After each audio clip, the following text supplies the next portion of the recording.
Hello everyone. हम लोग बात कर रहे थे प्रीवियस लेक्चर में ऑफिसर्स ऑफ पार्लियामेंट के कंटेक्स्ट में स्पीकर के बारे में। स्पीकर का इलेक्शन और टेन्योर डिस्कस कर लिया था हमने एक लेक्चर के अंदर। एक लेक्चर के अंदर हमने रूल्स पावर्स एंड फंक्शंस जो था प्रीवियस लेक्चर के अंदर इसको ये कंप्लीट करा था। और अब हम बात करते हैं स्पीकर के इंडिपेंडेंस और इम्पार्शियलिटी के बारे में। ठीक है, देखो जितने भी संवैधानिक पोस्ट होती हैं, कोई भी पर्सन अगर किसी संवैधानिक पोस्ट पर है, सबसे इम्पोर्टेंट तो यही बन जाता है ना, बताओ, कि वो इम्पार्शियल तरीके से काम करे। अगर वो इम्पार्शियल तरीके से काम कर रहा है वो पर्सन या कर रही है वो पर्सन, तो ये भी तो ज़रूरी हो जाता है कि वो फिर स्वतंत्र रूप से काम कर सकें, उनके ऊपर किसी भी प्रकार का दबाव ना हो, प्रेशर ना हो। राइट? क्या मैं ऐसा बोल सकता हूँ? ये दोनों चीज़ें बिल्कुल एक सिंक्रोनाइज मैनर में वर्क करती हैं। इंडिपेंडेंस और इम्पार्शियलिटी जेड आप ही बताओ, सिंक्रोनाइज मैनर में वर्क करती हैं कि नहीं करती हैं? अगर देखो आप इम्पार्शियल हो सबको लेकर, इसका मतलब you are the best officer, लेकिन फिर आपके ऊपर इंडिपेंडेंस भी तो एक होनी चाहिए ना, कि आप स्वतंत्र रूप से काम कर सको, आपके ऊपर किसी भी प्रकार का दबाव ना आए पार्शियलिटी का। इसके लिए कोई ना कोई चीज़ें तो सुनिश्चित होनी चाहिए ना। आप जिस कद पर हो, जिस कुर्सी पर हरनीत आप बैठे हो, आपके पास कुछ ना कुछ ऐसी पावर तो होनी चाहिए ना जिसकी वजह से आप अपनी इम्पार्शियलिटी को बरकरार रख सको। You should be independent enough to maintain that quality of impartiality. That means Shreya, we must be vested with some great powers as a speaker, है ना, ताकि हम इन दो क्वालिटीज़ को बरकरार रख सकें। अब इसके ऊपर एम्फसाइज करने का मेरा एक मकसद ये भी है, मेरी बात ध्यान से सुनना हरनीत, जैसे ही हम जीएस पेपर 4 के ऊपर आएंगे और जब हम लोग बात करेंगे एथिक्स, इंटेग्रिटी एंड एप्टीट्यूड की, एक तो इसके कंटेक्स्ट में प्लस जीएस पेपर 2 के कंटेक्स्ट में प्लस हमारा इंटरव्यू के कंटेक्स्ट में, इन तीनों पेपर्स के अंदर I repeat, interview, ethics, integrity and aptitude, GS paper 4 and GS paper 2 के अंदर कभी भी हमसे पूछा जाए, अगर श्रेया सबसे इम्पॉर्टेंट क्वालिटी एक सरकारी अधिकारी की, सिविल सर्वेंट की और संवैधानिक पोस्ट पे बैठे हुए लोगों की क्या होती है, those who are part of government services, civil services, और who are sitting on a top notch higher level post like constitutional post, दो क्वालिटीज़ आपको हर जगह पर लेकर आनी है पूरे के पूरे हमारे कोर्स के अंदर। वो है इंडिपेंडेंस और इम्पार्शियलिटी। इससे ग्रेटर अमाउंट की क्वालिटीज़ कोई नहीं होती हैं। दीज आर प्राइमरी क्वालिटीज़, बाकी सारी की सारी सेकेंडरी क्वालिटीज़ होती हैं। आप खुद सोच के देखो, हम लोग सबसे पहले जब सर्विस में घुसना चाहते हैं,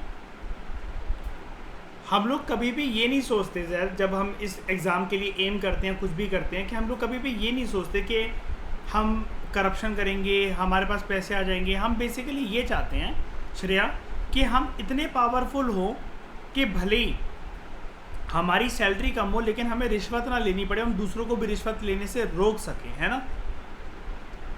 हम उस सिस्टम का हिस्सा ना बन जाएं जहाँ पर करप्शन होती है। तो डेफिनेटली हम इम्पार्शियल रूप से काम कर सकें, यही चाहते हैं हम। अब अगर इम्पार्शियल रूप से अगर हम काम करना चाहते हैं ठाकुराइन, तो ठाकुराइन फिर एक इम्पॉर्टेंट क्वालिटी तो ये भी बन जाती है ना, कि हमारे पास उस इम्पार्शियल रूप से काम करने के लिए आज़ादी होनी चाहिए, हमारे पास स्वतंत्रता होनी चाहिए, वो इंडिपेंडेंस होनी चाहिए। अब इन दो क्वालिटीज़ को सुनिश्चित करने के लिए बस जैसी आपका ओहदा बदलता है, जैसी आपकी पोस्ट बदलती है, जैसी आपका कोई रैंकिंग बदलती है, बस अलग अलग कंटेक्स्ट में किस प्रकार से इंडिपेंडेंस और इम्पार्शियलिटी सुनिश्चित होती है, बस उसका थोड़ा सा लहजा बदल जाएगा। मेरी बात समझने की कोशिश कर रहे हो? मैंने आपको क्या बोला कि एथिक्स, जीएस पेपर 2 और इंटरव्यू के पर्सपेक्टिव से आपसे कभी भी पूछा जाए कि किसी भी ऑफिसर की दो इंपॉर्टेंट क्वालिटीज़ क्या होती हैं, चाहे वो कॉन्स्टिट्यूशनल पोस्ट पे बैठा हो, चाहे कहीं पर भी बैठा हो, ये भी तो ऑफिसर ही तो है श्रेया, स्पीकर एक ऑफिसर ही तो है, पार्लियामेंट्री ऑफिसर ही तो है। ये दो क्वालिटीज़ हैं इसकी, ठीक है। अब इसको सुनिश्चित करने के लिए बस मान लो कि अगर आप आईएएस हो ना, तो उसका थोड़ा सा लहजा बदल जाएगा कि ये सुनिश्चित कैसे होगा भी है आईएएस ऑफिसर। अगर आप स्पीकर हो तो उसका थोड़ा सा लहजा बदल जाएगा, अगर आप एक क्लर्क हो तो उसका थोड़ा सा लहजा बदल जाएगा। बस अलग अलग कंटेक्स्ट में थोड़ा सा हमें हरनीत वायर को ट्विच करना है, बस हल्का फुल्का, जैसे कहते हैं कि 19-20 का जो फ़र्क है बस उसको बैलेंस करना है। अब आप समझ गए श्रेया कि कितना इंपॉर्टेंट है, मैंने अगर इतना एम्फेसाइज करा 5 मिनट अगर इस बात के ऊपर, ठीक है। अब हम आगे बढ़ते हैं। As the office of the speaker is vested with great prestige. अभी हमने यार कितनी तारीफें करी यार हरनीत प्रीवियस लेक्चर में इसके बारे में। प्रिसाइडिंग ऑफिसर होता है, कमिटीज़ के चेयरमैन को अपॉइंट करता है, खुद 3 कमिटीज़ का चेयरमैन होता है, डेकोरम को मेंटेन करता है, डिसिप्लिन को मेंटेन करता है ना। ये जॉइंट सेटिंग जब होती है तब ये उधर का प्रिसाइडिंग ऑफिसर बनता है ना। इतना कुछ हमने पढ़ा। उसके बाद ये भी तो देखो कि अगर किसी मुद्दे के ऊपर टाई हो जाए अगर जैल, तो उस टाई को ब्रेक करने के लिए है ना सेकंड इंस्टेंस के अंदर वोट कर सकता है ना। तो he is vested with great Prestige position and authority. अब अगर स्पीकर इतने ज़्यादा प्रेस्टीज पोजीशन और अथॉरिटी वाली पोस्ट पर है तो ये जो क्वालिटीज़ हैं इंडिपेंडेंस और इम्पार्शियलिटी, ये इसकी पोस्ट के लिए सेने क्वा नन बनकर रह जाती हैं। ये थोड़े से फ्रेंच वर्ड्स होते हैं जो हमारे कॉन्स्टिट्यूशन में डाले जाते हैं, एंड इनको ना लाइटली मत लिया करो कभी भी। आपने अक्सर देखा होगा हर वर्ड का मैं डिक्शनरी मीनिंग इसलिए समझा के चलता हूँ। आप यूपीएससी का मेंस का पेपर उठाकर देखो, मैं साल रिमेंबर नहीं कर सकता कि कौन से साल आया था, लेकिन ये सेने क्वा नन एक क्वेश्चन के अंदर पूछ लिया गया था, और ऐसे 1-2 फ्रेंच वर्ड्स और आते हैं वो पूछ लिए गए थे। अब लोगों को पता ही नहीं था इंटरप्रिटेशन। हिंदी वाला जब उसका कन्वर्टेड टेक्स्ट देखा तो वो और भी टफ था क्वेश्चन की इंटरप्रिटेशन। सेने क्वा नन का मतलब ये होता है, ये कह रहे हैं कि क्योंकि स्पीकर की जो कुर्सी है it is wasted with great Prestige position authority, तो इंडिपेंडेंस और इम्पार्शियलिटी उसकी कुर्सी को देखती रही है, उसको कुर्सी को देखते हुए सेने क्वा नन बन जाती है। अब सेने क्वा नन का मतलब होता है एब्सोल्युटली नेसेसरी।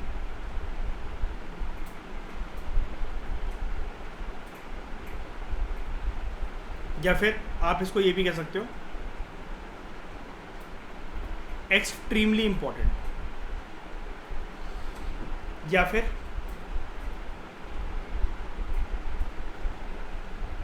इंडिस्पेंसेबल। ठीक है, आगे बढ़ने से पहले मैं इस पॉइंट के बैक में जा रहा हूँ।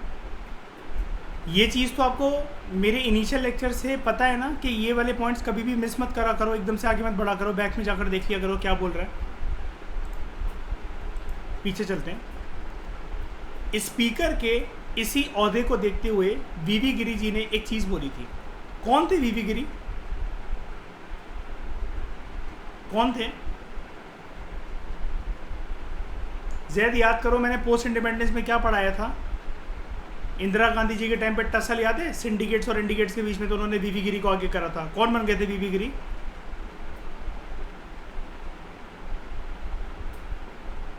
भूल गए आप सब? प्रेसिडेंट, याद है ना?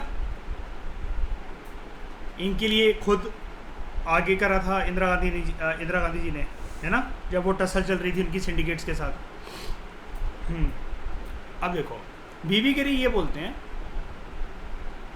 जो स्पीकर जैसी कुर्सी को संभाला हुआ है, इतने इम्पोर्टेंट ऑफिस का जो होल्डर है, तो उसकी इतनी एक्सटेंसिव अथॉरिटी और जो पावर है, उसकी जो ड्यूटीज़ हैं उसके ऑफिस की, वो डेफिनेटली ठकुराइन इम्पार्शियल तरीके से डिस्चार्ज होनी चाहिए।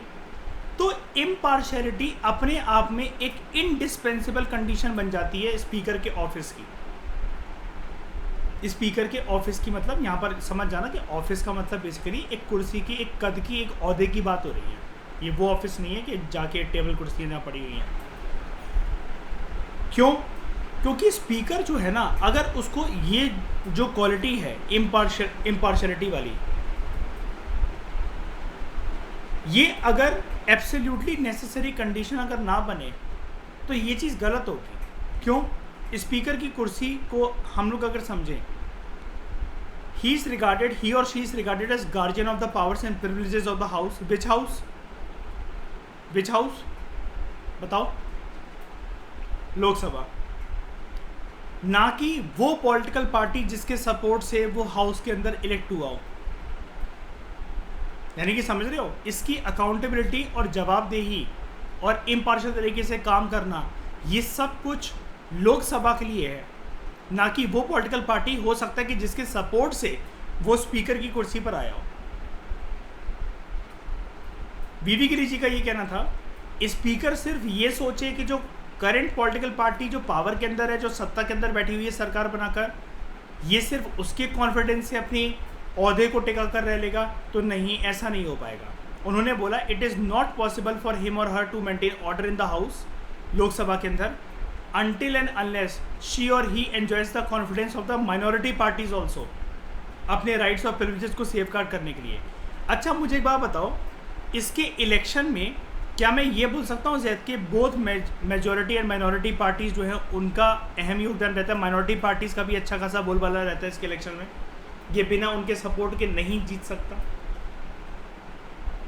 हो सकता ना, ये हो सकता है जैसे कि देखो जो पार्टी इसको सपोर्ट कर रही है उसके नंबर्स बहुत बड़े हो सकता है कि वो अकेले उसके सपोर्ट पे ये जीत जाए, है ना।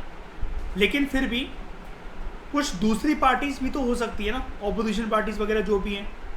अल्टीमेटली तो देखो लोकसभा के सारे जो एमपीज़ होते हैं, एक बार के लिए अगर हम मिनिस्टर्स, पार्टीज़ और करंट सरकार को साइड कर दें, जो एमपीज़ है अगर सिर्फ हम उन पर फोकस करें, लोकसभा के एमपीज़ की वजह से ये जीतता है ना।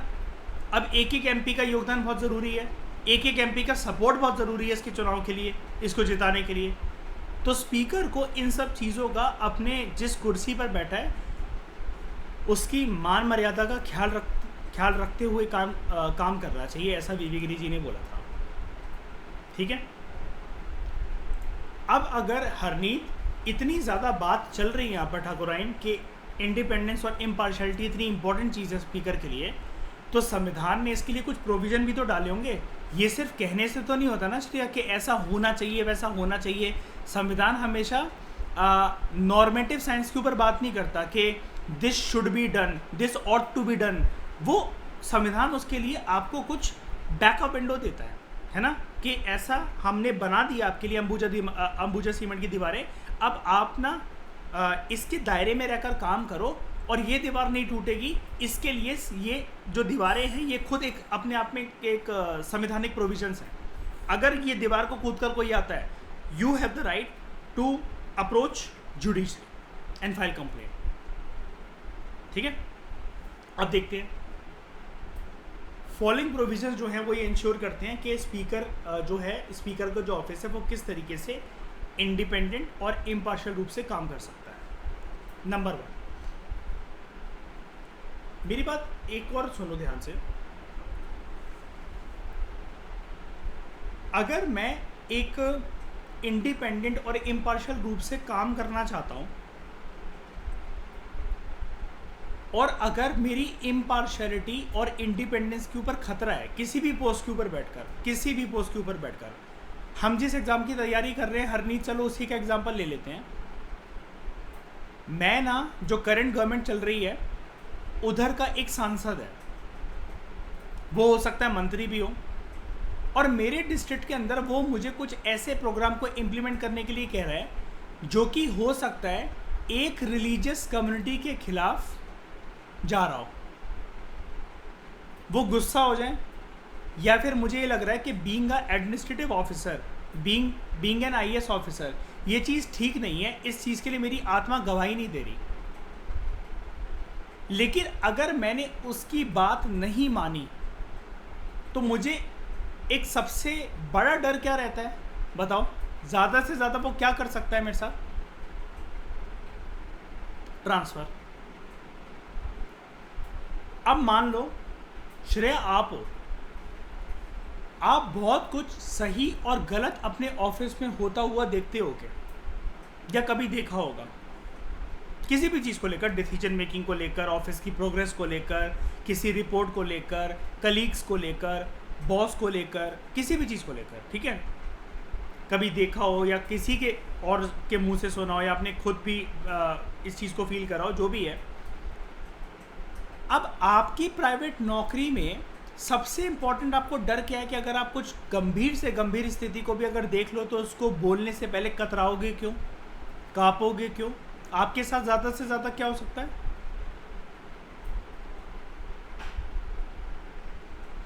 नहीं, आपके साथ ज़्यादा से ज़्यादा हो क्या सकता है? फायर कर देंगे, कर सकते हैं कि नहीं कर सकते? आपको फायर बताओ।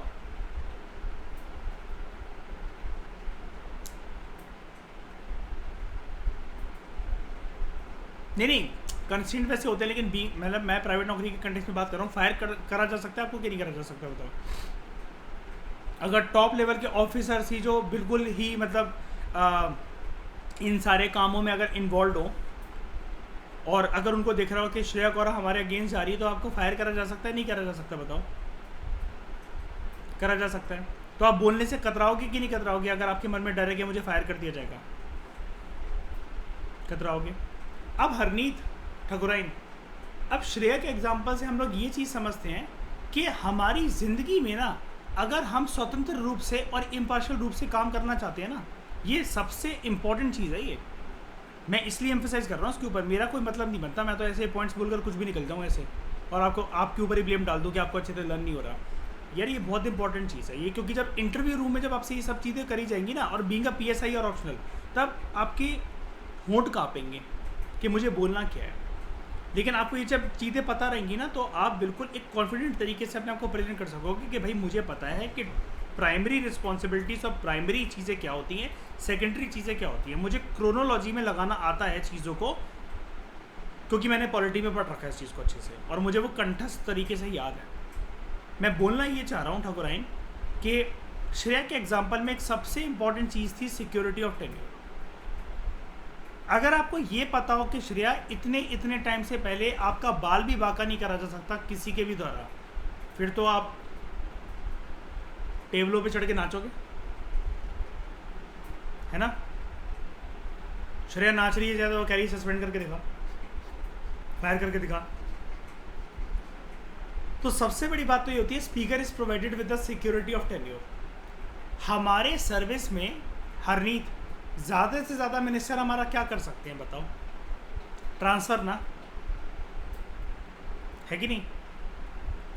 हम लोग बोल्ड रूप से, जो प्रशासनिक अधिकारी होते हैं वो बोल्ड रूप से कैसे काम कर पाते हैं? बिकॉज हमारे दिमाग में एक चीज़ क्या होती है, सिक्योरिटी ऑफ टेन्योर। हम लोग सरकारी अधिकारी या सरकारी नौकरी की प्राप्ति के लिए इतनी ज़्यादा मुशक्क़त और मेहनत क्यों करते हैं? Security of tenure. हरनीत को पता है कि 10 लोग आया करेंगे, वो मना कर देगी मैं तो नहीं कर रही, ये वाला काम तुम्हारा, मैं तो नहीं कर रही, फाइल पास कर लो, जाओ जिसको कंप्लेंट करनी है। Security of tenure. एक प्राइवेट स्कूल में एक टीचर कितनी मेहनत मुशक्क़त करता है ज़्यादा है कि उसकी नौकरी ना चली जाए, प्रिंसिपल में ऐसा ना बोले, वो ना बोले। और वहीं जो सरकारी स्कूल होते हैं वहाँ वो टीचर महीने में कितने बार आया, बच्चों को ये भी नहीं पता होता। बच्चों को ये भी नहीं पता होता कि वो टीचर हमारा कोई है भी है कि ऐसे सब्जेक्ट का कि नहीं है। सेम चीज़ स्पीकर के साथ लागू होती है, क्योंकि इसको रिमूव जो करा जा सकता है ना, शी और he can be removed only, ये ओनली वर्ड पे फोकस करना, ओनली बाय अ रेजोल्यूशन जिसको लोकसभा पास करे by a special majority. Lok Sabha ही क्यों लिखा हुआ है यहाँ पर, राज्यसभा क्यों नहीं लिखा हुआ है?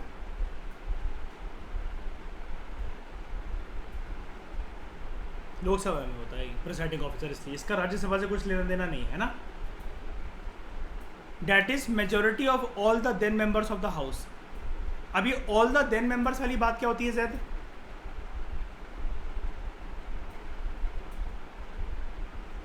जितने अभी तक एमपीज हैं उस टाइम पर, हाँ उस टाइम पर जितने एमपीज जो हैं वो लोकसभा में जितने हैं, देखो ना ये चीज़ है ना हरनीत के 550 एमपीज जो हैं वो एलोकेटेड हो लोकसभा के अंदर। लेकिन चुनाव से ये भी तो हो सकता है ना कि 550 की 550 पूरी सीटें ना फिलफिल हो। ये भी हो सकता है कि चलो फुल हो गई हो, कुछ लोग टपक गए हों, रिज़ाइन कर दिया हो, या डिफेक्शन के थ्रू डिस्क्वालीफाई हो गए हो। ज़्यादा पॉसिबिलिटीज़ है कि नहीं है? तो जब इसको रिमूव करने के लिए रेजोल्यूशन जब है ना, उस टाइम पर कितने लोग एमपीज हैं लोकसभा के, उनकी मेजोरिटी को देखा जाता है, ना कि बाय ऑर्डिनरी मेजोरिटी। और ऑर्डिनरी मेजोरिटी क्या होती है? Majority of the members present in voting in the house. जो आप प्रेजेंट वाली बात करते हैं शायद वो ये है, ठीक है। हम लोग टाइप्स ऑफ मेजोरिटी के ऊपर डिटेल में डिस्कशन करेंगे और लेक्चर्स के अंदर मैंने बात कर रखी है। अगर आप लक्ष्मीकांत के फर्दर लेक्चर्स देखोगे आपको बहुत अच्छे से समझ में आ जाएगा। याद है ना आपको, मैंने टाइप्स ऑफ मेजोरिटी के बारे में अलग अलग का बता रखा है, अलग अलग कंटेक्स्ट में, है ना। तो ये चीज़ है, याद रखना कि स्पेशल मेजोरिटी से ये इसको रिमूव करा जा सकता है। अब कभी भी इसमें शंका हो ना, तो हरनीत अपने दिमाग के अंदर बस ये वाला एक कंसेप्ट ले आना, स्पीकर आम बंदा है लोकसभा का या स्पेशल बंदा है, बताओ।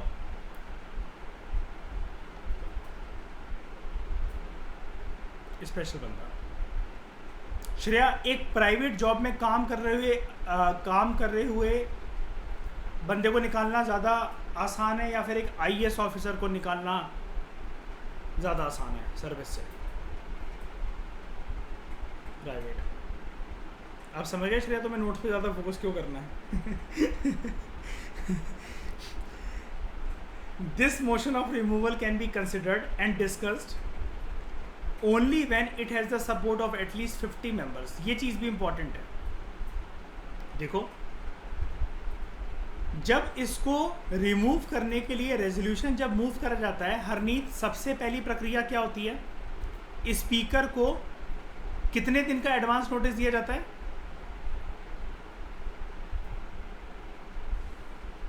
14 डेज का। उस एडवांस नोटिस में जैद इसको क्या बताया जाता है?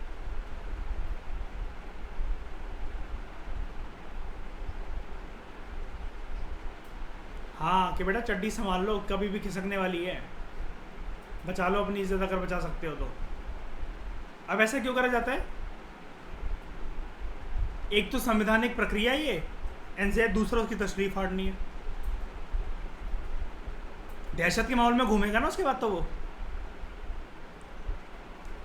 अब क्या होगा, मेरी बात ध्यान से सुनना, एक प्रक्रिया और। जब ये मोशन जो होता है ना, सॉरी, ये जो रेजोल्यूशन होता है 14 डेज का नोटिस दिया और वो भी दिया।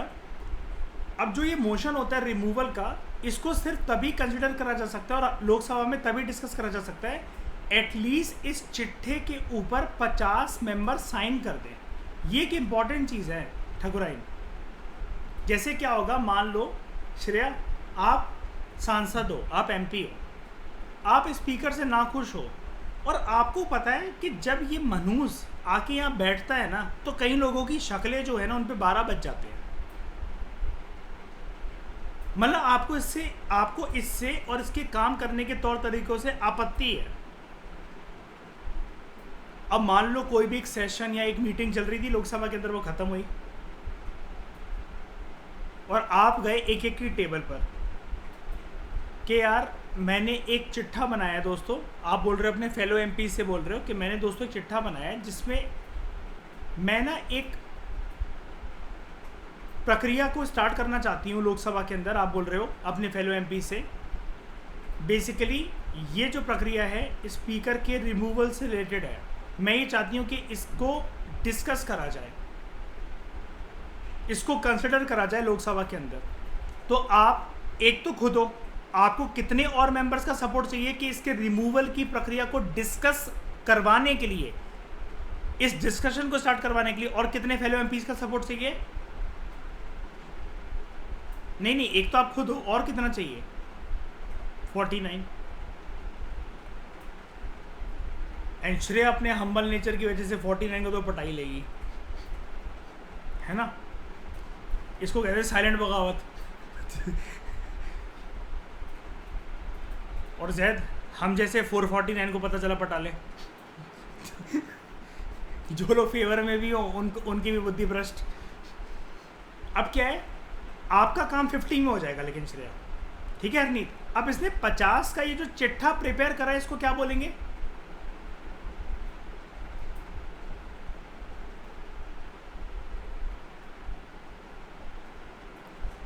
नहीं, इसको सबसे पहले बोलेंगे मोशन। इसलिए समझाना चाह रहा हूँ, देखो इस चीज़ को मैं आराम से। इसको सबसे पहले बोलेंगे मोशन।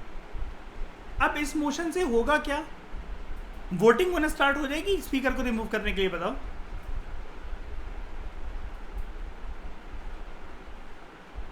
नहीं जैद, ये मोशन किस लिए था? सबसे पहले कि उसके रिमूवल के प्रोसीजर को कंसिडर करा जाए और उसको डिस्कस करा जाए। बेसिकली जैद ये एक इनविटेशन पास है सबसे पहले एंट्री के लिए।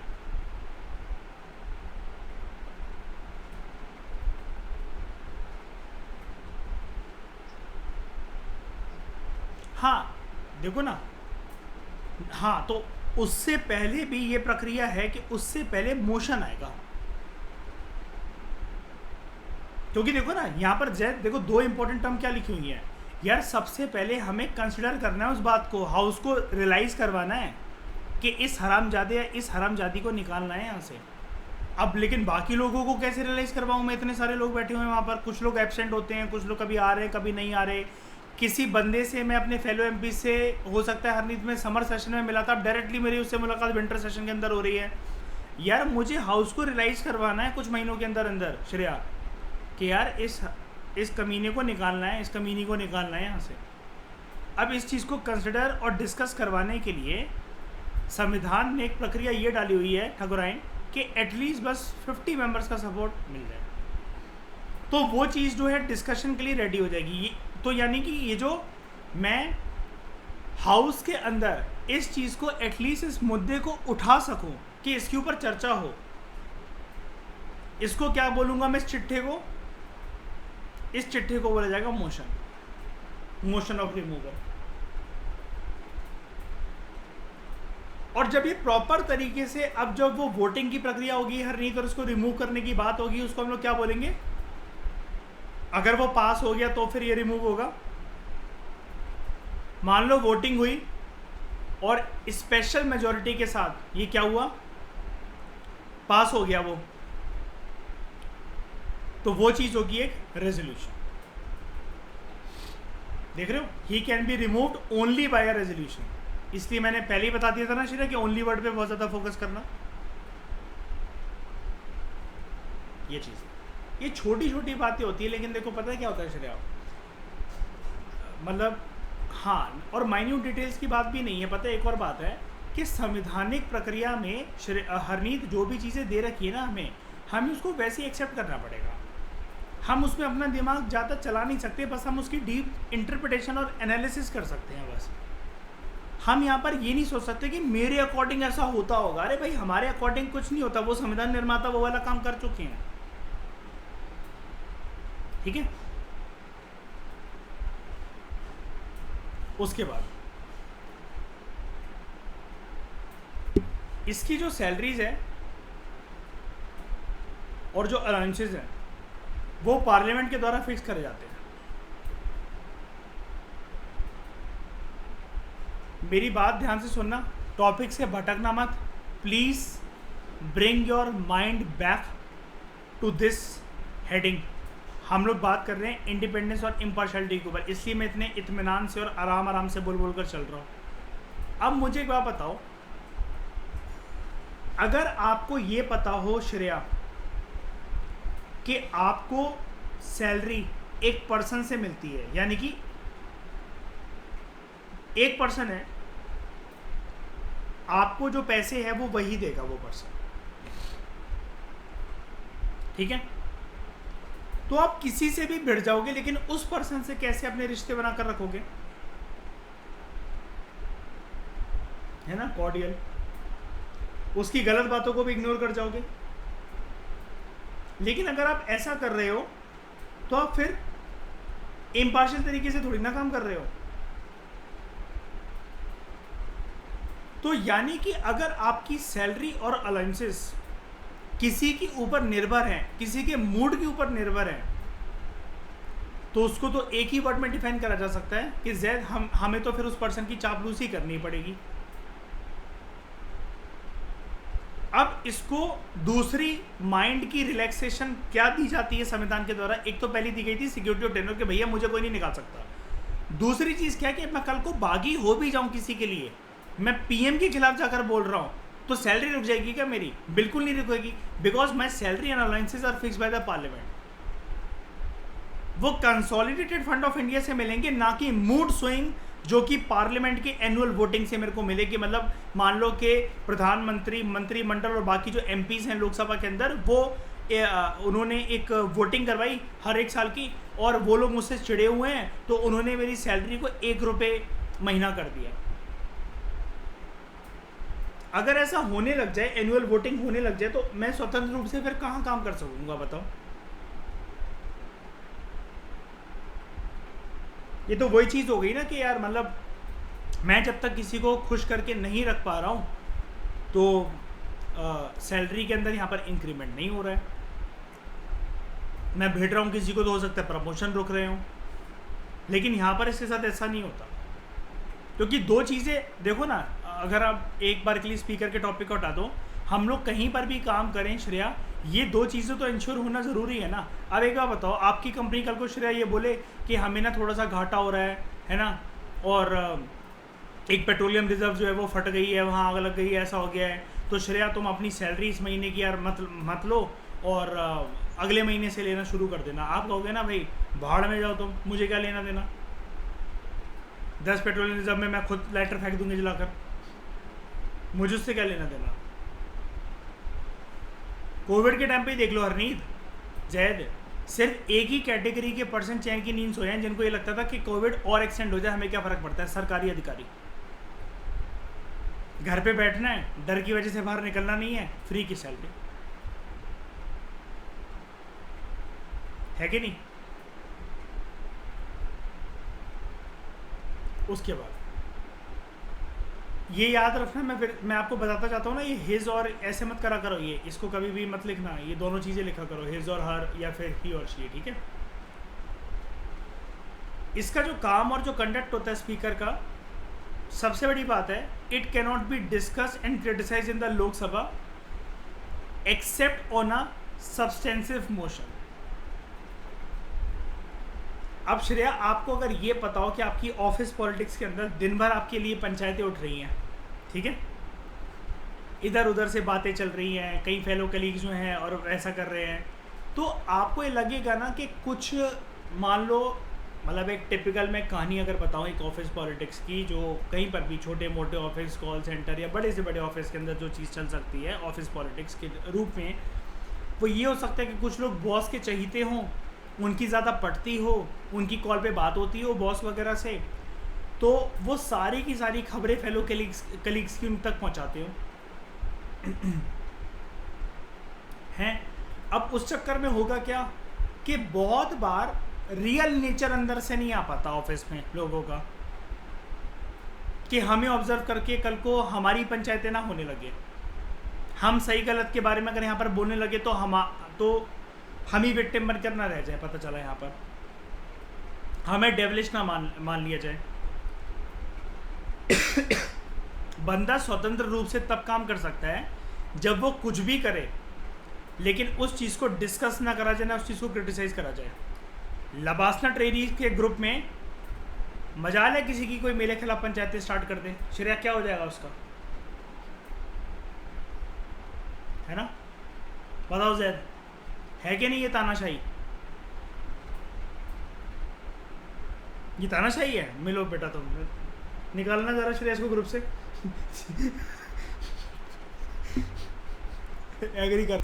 अच्छा, अब मान लो कि उस चीज़ को डिस्कस करना ही करना है, मान लो कि जो स्पीकर है वो क्या काम कर रहा है, क्या कंडक्ट कर रहा है, इसमें किसी को आपत्ति है। अब जैसे इसको रिमूव करने के लिए किसी को आपत्ति थी, श्रेय आप घूमे ना बाकी 49 एमपीज का सपोर्ट लेने की, यार एटलीस्ट इस कमीने या कमीनी को रिमूव करने के लिए एटलीस्ट बात तो हो, चर्चा तो हो, है ना। तो 50 लोगों को आपने सपोर्ट गैदर करा, ऐसी एक मोशन इंट्रोड्यूस करा जाता है कि स्पीकर महोदया जी क्या काम कर रहे हैं, ये अपने दायरे में रहकर काम कर रहे हैं या फिर उस दायरे को ब्रीच कर रहे हैं, अपनी पावर्स, रिस्पॉन्सिबिलिटीज एंड ड्यूटीज़ को भूले तो नहीं है।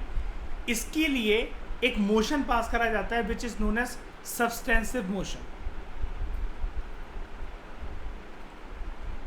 अब आपसे कोई पूछे सब्सटेंसिव मोशन क्या होता है, इसकी डेफिनेशन सिर्फ इतनी सी है कि अगर लोकसभा के अंदर इस चीज़ की चर्चा को इनिशिएट करना है। किस चीज़ की चर्चा को? कि स्पीकर का वर्क और कंडक्ट क्या है, वो अपने दायरे में रहकर काम कर रहा है कि नहीं कर रहा, अपनी powers and responsibilities and duties को भूला तो नहीं है। इस चीज़ को देखने के लिए सब्सटेंसिव मोशन इंट्रोड्यूस करा जाता है। आप कहोगे वाई मोशन क्यों ज़रूरत पड़ रही है? बिकॉज नॉर्मल सर्कमस्टांसिस के अंदर स्पीकर के काम और कंडक्ट को नहीं डिस्कस करा जा सकता लोकसभा के अंदर। जैसे आपको पता है ना, शायद एक और चीज़ होती है, एमपीज लोकसभा राज्यसभा के अंदर कुछ भी बोले, किसी भी कोर्ट के अंदर उनकी बात को चैलेंज नहीं करा जा सकता, है ना। उसके बाद ये वाला पॉइंट सबको समझ में आ गया ना? हनी समझ में आया ये वाला पॉइंट? ठकुराइन सब्सटेंसिव देखो मोशन है, नहीं मोशन, मैं वही तो बोल रहा था, इसका मतलब ही यही है। ये इसको कंबाइंड रूप में आप लोगे। सब्सटेंसिव मतलब something which has substance, which has importance, कि मतलब लोकसभा के अंदर इतनी इंपॉर्टेंट काम है तो क्या स्पीकर महोदय अपने दायरे के रहकर अंदर काम कर रहे हैं? हमें तो नहीं लग रहा, किसी मतलब नंबर ऑफ एमपीज को अगर नहीं लग रहा ना, तो वो सब्सटेंसिव मोशन को इंट्रोड्यूस करवा के ये पूछ सकते हैं, उनको चैलेंज कर सकते हैं कि ये वर्क और कंडक्ट हो रहा है कि नहीं हो रहा। अब मान लो कि यहाँ पर किसी का कुछ लेना देना नहीं है सब्जेक्ट से, मैं यहाँ पर मैं संस्कृत पढ़ाने लग जाऊँ आप लोगों को फाउंडेशन कोर्स के अंदर, कुछ लेना देना है यूपीएससी से उसका, अब मैं उसके लेक्चर लेने लग जाऊँ, तो आप लोगों में से कोई ये चीज़ कह सकता है ना मुझे कि सर जब इसका यूपीएससी से लेना देना नहीं है तो आप ये क्यों पढ़ा रहे हो? एटलीस्ट आपने मुझे क्वेश्चन तो पुट कराना इस चीज़ के लिए। ये सब्सटेंसिव मोशन।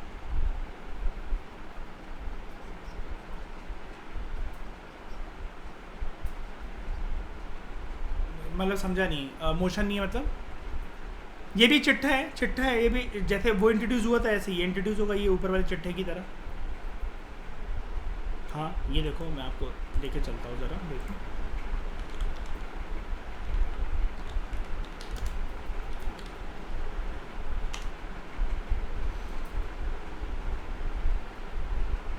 ये देखो, हाँ ये देखो, if it calls for action और एक्सप्रेसेस एन ओपिनियन, कि हम जानना चाहते हैं, जैसे मतलब मान लो आपने मुझे क्वेश्चन पुट करा कि सर आप संस्कृत क्यों पढ़ा रहे हो, आपका ओपिनियन है ना ये चीज़, मतलब आप बोलना चाह रहे हो कि मुझे एक बार के लिए पूछना चाह रहे हो, है ना, वो चीज़ है। तो जैद बताओ, लवासन ट्रेनिंग के ग्रुप में काम करेगा सब्सटेंसिव मोशन? नहीं, बेसिकली बस आप इतना समझ जाओ, ये बेसिकली ओपिनियन के लिए होता है कि आप जानना चाहते हो, इट इज़ अ मोशन वहाँ पर जहाँ पर एक एक्शन या एक ओपिनियन को एक्सप्रेस करा जा रहा हो किसी भी एमपी के द्वारा, क्योंकि अगर हम लोग यहाँ पर स्पीकर के कंटेक्स्ट में इसको पढ़ रहे हैं तो ऑब्वियसली बात है कोई ना कोई एमपी जो है वो इसको इस चिट्ठे को इंट्रोड्यूस करके वो पूछ लेगा कि आपसे एक चीज़ पूछ सकता हूँ मैं, ये चीज़ है। यहाँ पर जब एमपीज अगर ये चीज़ स्पीकर से पुट करेंगे सब्सटेंसिव मोशन, तो एमपीज कैसे बिहेव कर रहे हैं यहाँ पर स्पीकर के सामने बताओ?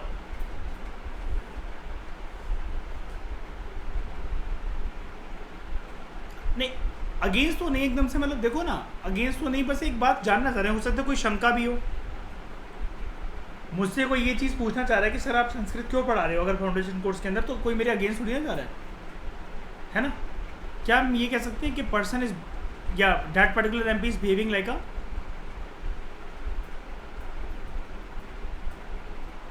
जर्नलिस्ट? बस इसको ऐसे समझ जाओ, ये चीज़ दिखाना चाह रहा था, एक्चुअली वो मिल नहीं रही थी उधर गूगल पे। उसके बाद स्पीकर के जो पावर्स हैं कि वो प्रोसीजर और लोकसभा में पूरा का पूरा जो जिस भी तरीके से प्रोसीजर, पावर्स, मेंबर्स की privileges, Lok Sabha as a house का जो बिजनेस कंडक्ट होना, उधर ऑर्डर को, डिसिप्लिन को, डेकोरम को मेंटेन करना, ये जितनी भी चीज़ें वो करता है ना, अब वो किसी भी रूप से करे, वो इसके लिए इन सब चीज़ों को, इन सब रिस्पॉन्सिबिलिटीज़ को इंश्योर करवाने के लिए साम दाम दंड भेद कुछ भी इस्तेमाल करे। This is not subject to the jurisdiction of any court. Mind this keyword, any court. अब एनी कोर्ट है हरनी, तो मैं क्या ये बोल सकता हूँ कि ये वाला पॉइंट ये कह रहा है स्पीकर जिस भी रूप से चाहे वो लोकसभा में decorum, discipline, powers, duties, responsibilities अपनी भी दूसरे एमपीज की भी इंश्योर करवाने के लिए, smooth functioning, smooth conduct of business को सुनिश्चित करवाने के लिए किसी भी हथकंडे का वो इस्तेमाल करे तो वो इवन सुप्रीम कोर्ट तक में चैलेंज नहीं करा जा सकता। ठाकुराइन, क्या मैं ऐसा बोल सकता हूँ?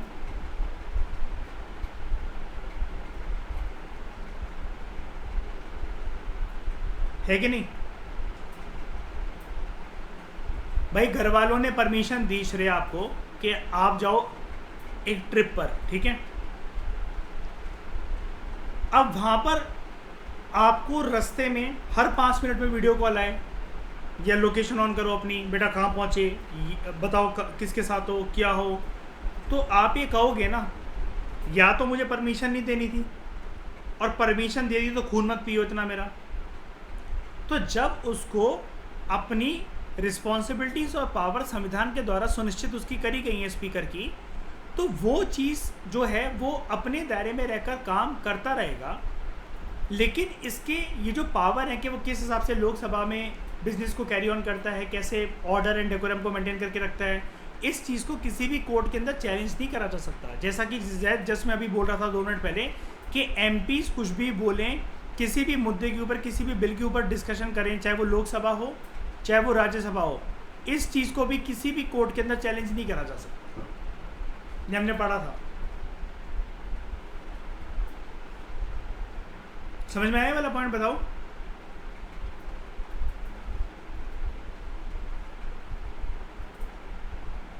ठीक है, उसके बाद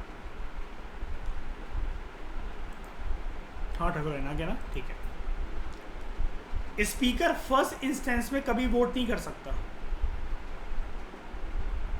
वो सिर्फ अपना एक कास्टिंग वोट डाल सकता है in the event of time. And casting vote को मैं कैसा इंस्टेंस का वोट बोलूंगा? सेकंड इंस्टेंस का। और इसकी वजह से जो स्पीकर की जो पोजीशन है वो इम्पार्शियल हो जाती है। टॉपिक से भटकना नहीं है, अगेन हम लोग डिस्कस कर रहे हैं यहाँ पर इंडिपेंडेंस एंड इम्पार्शियलिटी। समझ गए? ये वाला पॉइंट तो हम डिस्कस कर चुके हैं काफ़ी बार स्पीकर के कंटेक्स्ट में, है ना? अच्छा, लेकिन अगर इसको रिमूव करने का रेजोल्यूशन अगर कंसिडरेशन में हो तब क्या होगा? वो वाली प्रक्रिया भी बता दो मुझे ज़रा फटाफट से कोई। तो फर्स्ट इंस्टेंस में वोट करेगा और सेकंड इंस्टेंस में नहीं करेगा। फर्स्ट इंस्टेंस में क्यों करेगा? As a MP, normal MP. और हो सकता है तब कौन बैठा हो? एज अ स्पीकर, मतलब डेप्यूटी स्पीकर इसके पावर्स एंड फंक्शंस को संभाल रहा है ना? अब याद है मैंने आपको एक चीज़ बताई थी, Harneet, Shreya, order of precedence. अभी जस्ट मैं नाम ले रहा था अभी 1-2 लेक्चर पहले इसका कि first citizen of India president को बोला जाता है ना? First person, second person vice president, third person PM को। इसको कहते हैं ऑर्डर ऑफ प्रेसिडेंस। क्या कहते हैं श्रेया? Order of precedence. इसमें इसकी काफ़ी हाई पोजीशन रहती है।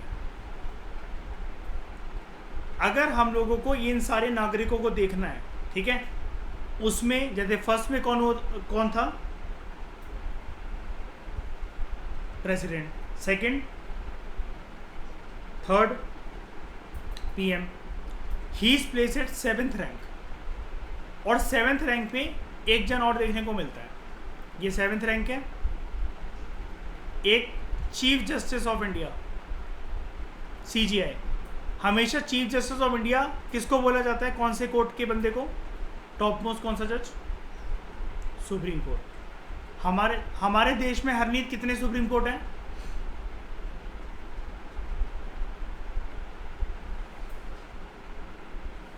हरनीत कितने सुप्रीम कोर्ट है हमारे देश में?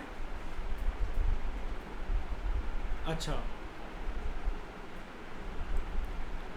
तो यहाँ पर हाँ, हमारे देश में एक ही सुप्रीम कोर्ट होता है, ठीक है। हमारे देश में श्रेया फेडरल कोर्ट कितने होते हैं?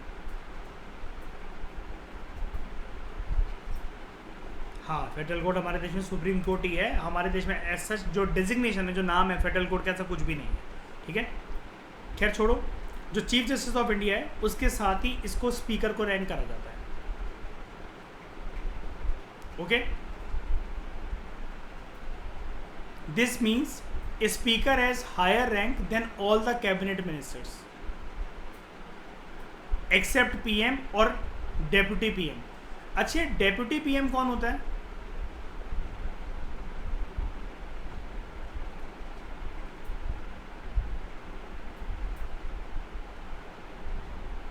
नहीं करी है पास में, पास में करी नहीं है डेप्यूटी पीएम की पोस्ट होल्ड। अभी नहीं है लेकिन पास में थी, तो यानी कि कुछ ना कुछ तो प्रक्रिया है इसके ऊपर। कॉन्स्टिट्यूशन में श्रेया कहाँ लिखा हुआ है डेप्यूटी पीएम के बारे में?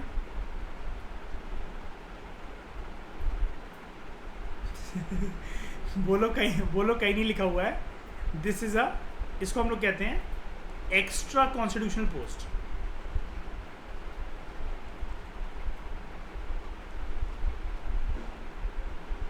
Extra constitutional post. अब इसके बारे में एक बात बताऊं मैं, ये चीज़ जो है कहीं पर भी कॉन्स्टिट्यूशन के अंदर किसी आर्टिकल के अंदर मेंशन नहीं है, कहीं पर भी मेंशन नहीं है। फिर ये क्यों बनाई जाती है? एक तो नाम से मैंने बता दिया कि एक्स्ट्रा कॉन्स्टिट्यूशनल पोस्ट है। बनाई क्यों जाती है?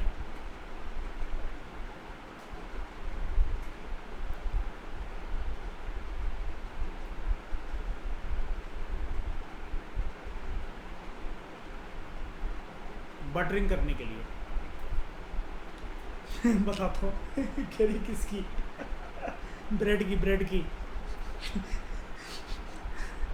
बटरिंग बेसिकली ऐसे, मान लो कि मैं आपके सपोर्ट से पीएम बनना चाहता हूँ।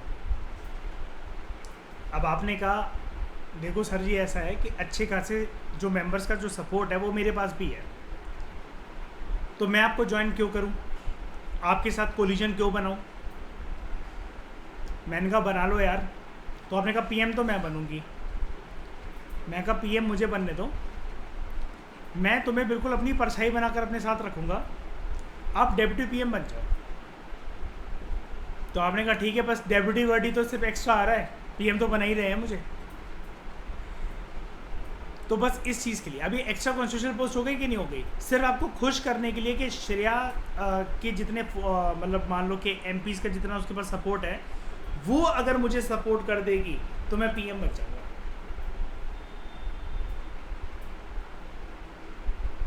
कोलिजन गवर्नमेंट में ज़्यादा यूज़ होता था। अब उसके बाद ना ये अब चीज़ आ नहीं सकती है। ये लास्ट डेप्यूटी पीएम कौन थे? लास्ट आखिरी डेप्यूटी पीएम भूल गए?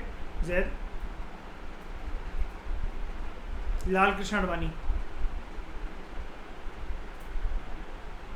किसकी सरकार में?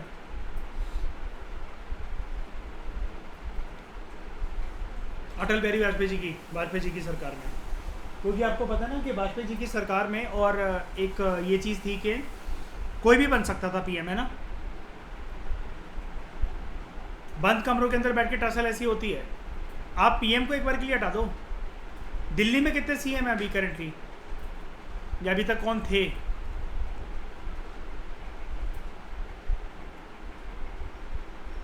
दिल्ली में अभी दिल्ली में अरविंद केजरीवाल सीएम है। हाँ, और डेप्यूटी सीएम किसको बना रखा था? मनीष सिसोदिया जी को, जो कि कहाँ घूमने गए हुए अभी हैं? जैद कहाँ घूमने गए हुए वो? जेल।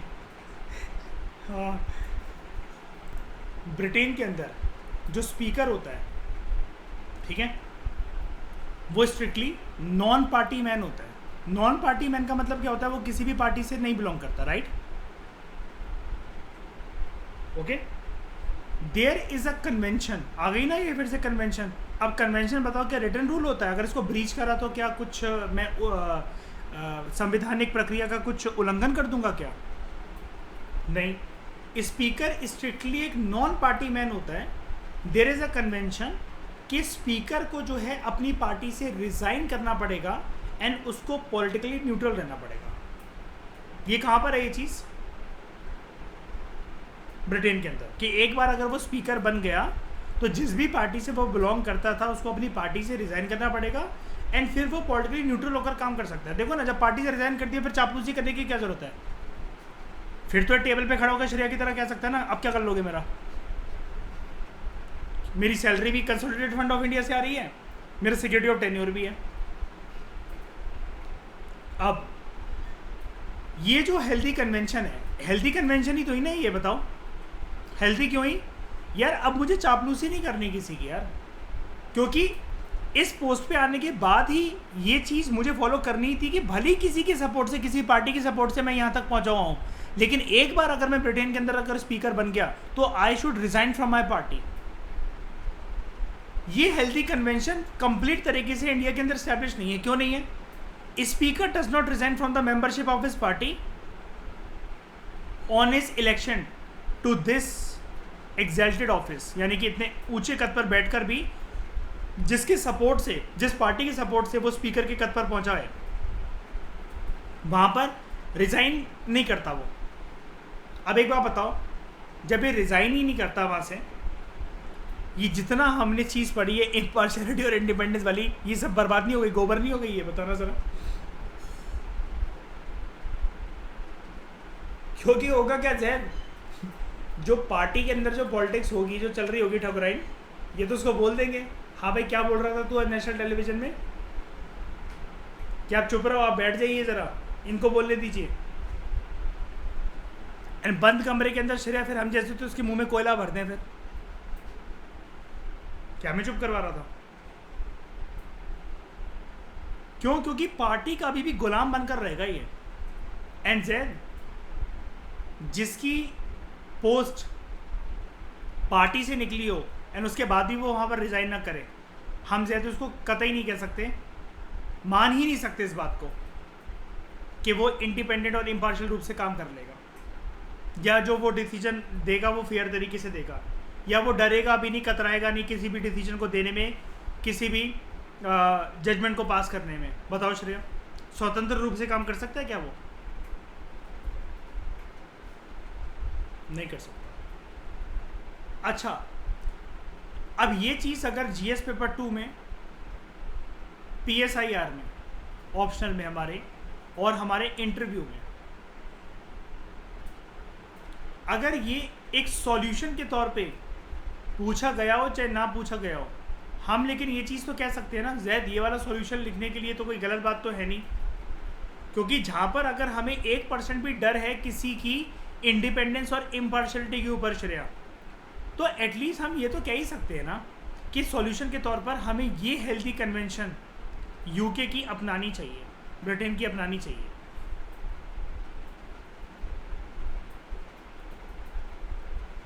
अब आप काफ़ी लोग हैं आप में से ये सोच रहे होंगे कि क्या ऐसा लिखा जा सकता है क्या जीएस पेपर 2 के अंदर या पीएसआईआर के अंदर? तो देखो, इसके लिए मेरा एक सिंपल सा आंसर ये है, मैं ऐसी कोई भी चीज़ हवा में नहीं बोलता, उसके पीछे कुछ ना कुछ एक रैशनल होता है, एक लॉजिक होता है. लॉजिक क्या है? जीएस पेपर 2 का एक सिलेबस का एक पार्ट है comparison of Indian constitutional scheme with data of other countries, जिसके अंदर हम लोग क्या करते हैं श्रेया कि जो भारत का संविधान है ना, उसको दूसरे संविधानों के साथ हम लोग कंपेयर करते हैं. मतलब प्रेसिडेंट की प्रक्रिया इंडिया में कैसी, फ्रांस में कैसी, रिमूवल का प्रोसेस जो है, प्रेसिडेंट का इम्पीचमेंट का जो प्रोसेस है वो हमारे यहाँ कैसा, कनाडा का कैसा. अब ये जो सारी चीज़ें हम ये तभी जान सकते हैं जब लक्ष्मीकांत को पढ़ने के बाद भारत के संविधान के ऊपर हमारी पकड़ अच्छे से हो जाए. हालांकि वो ज़्यादा बड़ा टॉपिक नहीं होता, डैट जो टॉपिक है comparison of Indian constitutional scheme with data of other countries, वो 80 पेज का लगभग या 100 पेज का टॉपिक होता है जो कि मैं आपको करवाऊंगा. उसमें मैं वर्ल्ड के सारे कॉन्स्टिट्यूशन, जितने भी इंपॉर्टेंट कॉन्स्टिट्यूशन होते हैं और वहाँ के ऑफिस और यहाँ के ऑफिस, वहाँ के इंस्टीट्यूशंस और यहाँ के इंस्टीट्यूशंस, लेजिस्लेचर, एग्जीक्यूटिव, जुडिशरी से कनेक्टेड जो भी इंस्टीट्यूशंस होते हैं, वहाँ पर elections, nomination, removal powers and functions, हम सब उनको कंपैरिजन करेंगे कि इंडिया का चाइना के साथ कैसा, इंडिया का कोरिया के साथ कैसा, इंडिया का रशिया के साथ कैसा, क्या क्या सिमिलैरिटीज़ हैं, क्या क्या डिससिमिलैरिटीज़ है, ये हम सब पढ़ेंगे। तो वहाँ पर ये जब हम ये पढ़ेंगे, तो मैं क्यों बता रहा हूँ, जब हम वो पढ़ेंगे तो वहाँ से हम कोई अच्छी चीज़ें भी तो खींच सकते हैं। एंड अच्छी चीज़ें खींचने में बुराई क्या है भाई, हमारा कॉन्स्टिट्यूशन को तो वैसे भी ब्लेम लगाया जाता है ना, इट इज़ अ बोरोड और पैच वर्क। हमने कितनी सारी चीज़ें दूसरी कंट्री से बोरो करी हैं, कैनेडियन कॉन्स्टिट्यूशन से, अमेरिकन कॉन्स्टिट्यूशन से, ब्रिटिश कॉन्स्टिट्यूशन से, आयरिश कॉन्स्टिट्यूशन से, साउथ अफ्रीकन कॉन्स्टिट्यूशन से। तो जब अच्छी चीज़ें संविधान निर्माताओं ने संविधान को बनाते हुए सीखी थी और डाली थी संविधान के अंदर, तो ये चीज़ भी तो करेक्ट करी जा सकती है। और स्पीकर को देखो पार्टी मैन नहीं रहना चाहिए, नॉन पार्टी मैन रहना चाहिए। एंड ये इंस्पिरेशन हम लोग यूके से ले सकते हैं, ग्रेट ब्रिटेन से ले सकते हैं, उसके कॉन्स्टिट्यूशन से ले सकते हैं। एंड ये एक प्रकार की आप ये कह सकते हो, this will be a healthy amendment जो कि करी जानी चाहिए स्पीकर की पोस्ट के रिगार्डिंग, राइट। तो इस डिस्कशन में दोस्तों फिलहाल इतना ही। Thank you very much for discussion.